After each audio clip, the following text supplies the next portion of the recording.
and welcome to the Vintage Gentleman's Club, a new radio experience exclusively for men of distinction. I'm your host, Dr. William Lester. I'd like to thank you for tuning into the Blackwater Media channel. So what will we be talking about on this program? We're going to simply explore all of the different means and avenues and strategies and techniques that a man can use to distinguish himself. And it's that simple. I started this show simply because I believe that there is still room in our society for the vintage gentleman. Today we're going to start off very simply with some basic etiquette musts. And again, a lot of time, we typically, or I won't say we, but many people typically don't spend a great deal of time thinking about simple etiquette, because in our society, in many ways, we've become much more permissive. We've become much more chalant and relaxed and casual. And one might think that the rules of etiquette that a gentleman might use to distinguish himself have gone by the wayside. But I say recapture these things, reestablish these things, make them the rule and not the exception, and you will show yourself to be exceptional. So let's look at some of these basic etiquette ideas. Number one, holding a door open for a lady. Now, I know that we live in an era of insane political correctness, and some people might even interpret this action as some kind of, benevolent sexism, but that's ridiculous. Holding a door open for a lady simply demonstrates courtesy. Remember, kind gestures, okay? If you have good intentions for holding the door open for any other human being, by all means do that too. But there is something special and unique for the gentleman to simply open the door for a lady. And this can also extend to car doors. If you're out with a lady and you're going, going to see a film, going to a restaurant, wherever you're going, it's always the correct behavior to open her car door for her before you get into the car. These kind of gestures will be appreciated 9 out of 10 times. There's always situations, there are always people out there who are going to, rebel and cast negative aspersions on these type of things, but that's okay. I think a 9 out of 10 approval ratio is absolutely good enough. Number two is punctuality, and this is something that I have seen in my experience fall by the wayside with many people. If you receive an invitation to something or make plans with someone, honor the time that was agreed upon. This idea of being fashionably late, in my view, is silly.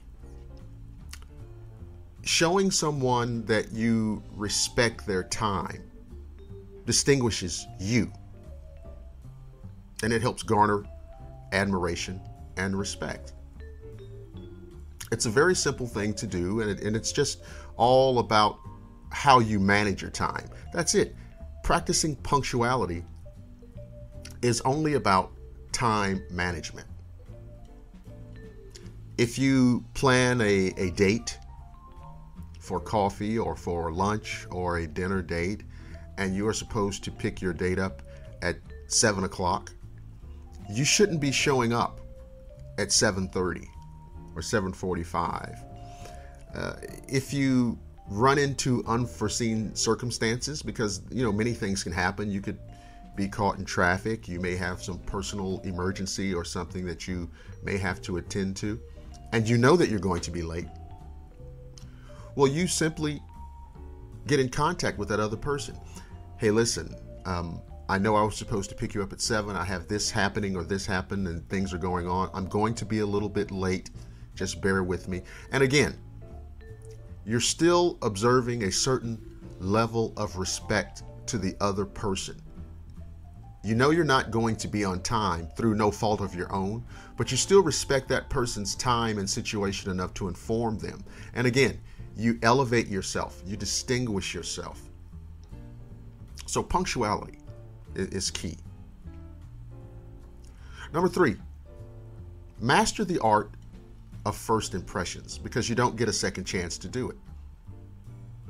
And the simple fact is we're all constantly making conscious and subconscious judgments on other people.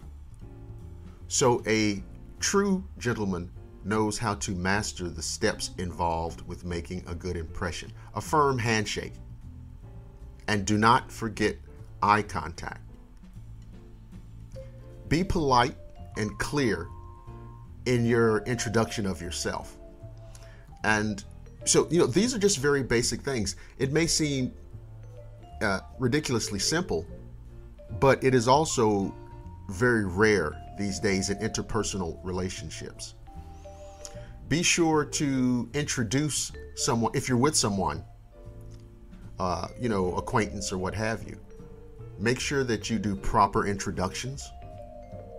Introduce the man to the woman in all instances, except the following. In the business world, at the office, you introduce your acquaintances based on, for example, rank and importance, regardless of gender. So you would introduce, for example, an employee to the CEO, to the director, manager, and so on. Making a good impression will take you a long way. Just conversely, making a bad impression sets you back for miles.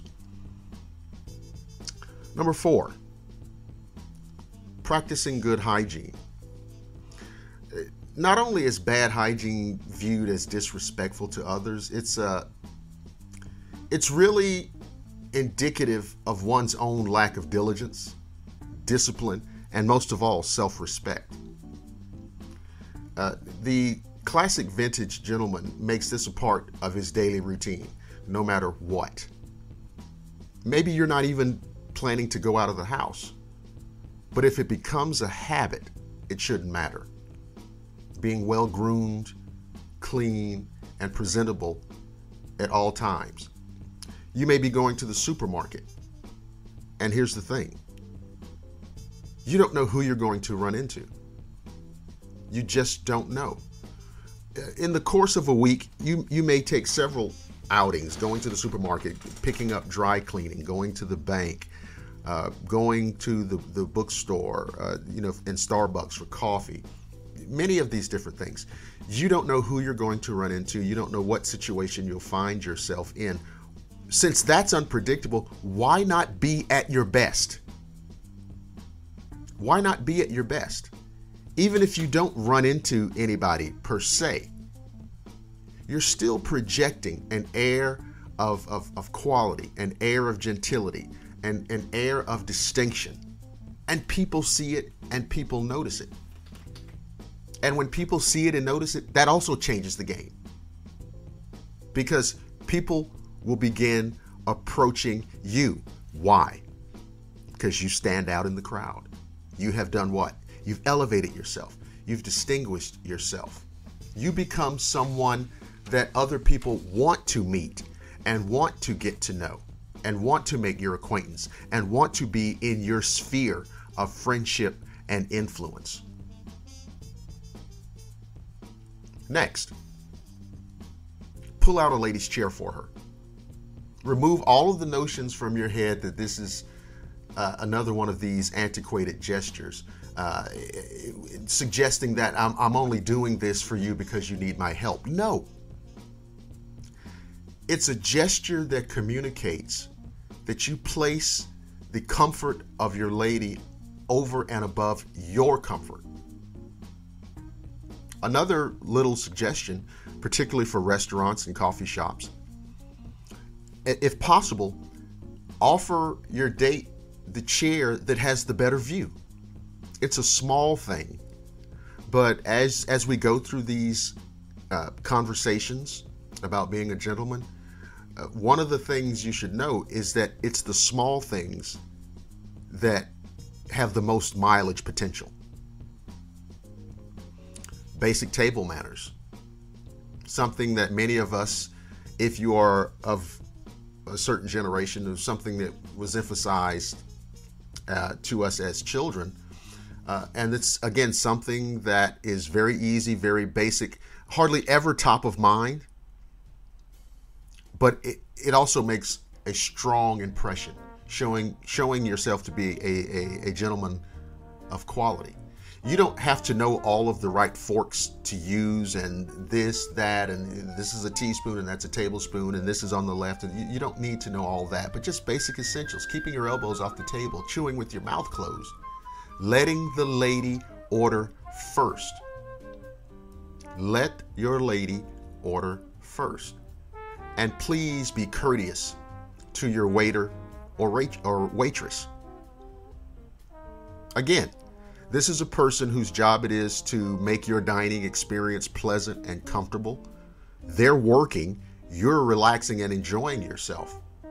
So showing courtesy to this person, again, you're showing that you are a person of a higher thinking order, of a higher social order. And on a fundamental level, you know how to treat people. Another thing that has become a creeping problem today is knowing when to put your phone away.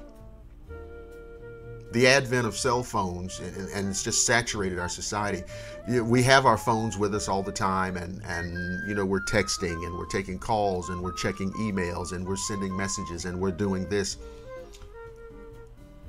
When you're out on a date, put your phone away. The classic gentleman, the vintage gentleman, should not be sitting at a table having a drink with a lady or having a meal with a lady, texting back and forth with someone else. It's quite frankly, and I know it's commonplace, but it's rude. And it is sending a signal. It's sending a message that you're not able to detach yourself from this gizmo, even during what is supposed to be personal time, a personal and interpersonal social activity. If you notice, when you go to the movie theater, it's gotten to the point where they have to come on the screen to ask people to turn off their cell phones. So, we've moved to the point in our society where we won't even put it down for a couple of hours to enjoy a film. Now, yes, people have emergencies. Yes, people would wish to stay in contact with friends and family because we never know what's going to happen. If an emergency comes up, of course, we want to be informed as quickly as possible. Of course. So let's not make that part of this conversation. Of course, we need that. But how often do you have emergencies? And of course, I'm sure people might bicker over what constitutes an emergency. I think intelligent people understand what that means. Someone someone in your family is being rushed to the hospital, or someone's ill, or someone's had an accident, or something like that. Those are emergencies. Okay? And of course, that's not something that's going to be happening to you every day or with any regularity. So when you're on a date, put your phone away. These are just some basic etiquette ideas that I wanted to share with you guys. And again, if you're practicing these already, bonus points for you. If you've thought about it and you want to try to, kind of put these into practice, it's a great idea. And you'll find, if you haven't been doing these things and you start off slow. I mean, you don't have to, try to do things cold turkey. But if you start off slowly every day, incorporating these ideas, into your everyday routine, it will become second nature to you. It will become second nature to you. So I wanted to share this with you guys. We're going to talk about a lot of different subjects. We're going to talk about fashion. We're going to talk about music. We're going to talk about cooking. We're going to talk about art. We're going to talk about sports. Many, many areas of life where a man can practice these things, put these things into effect. And again, it's about distinguishing yourself. And people will come to respect you. They will like you. They will look to you as an example, because you're going to be that living example. You're going to be a classic gentleman. I want to thank you guys for listening to this first installment of the Vintage Gentleman's Club. I'm your host, Dr. William Lester. You can hear this show on the Blackwater Media YouTube channel, of course. And you can also hear it on the Blackwater Media Facebook page, but you can also hear it on Google Plus and Pinterest. So until next time, I'm Dr. William Lester. Remember, the Vintage Gentleman understands that the things that you do communicate to the world exactly who and what you are.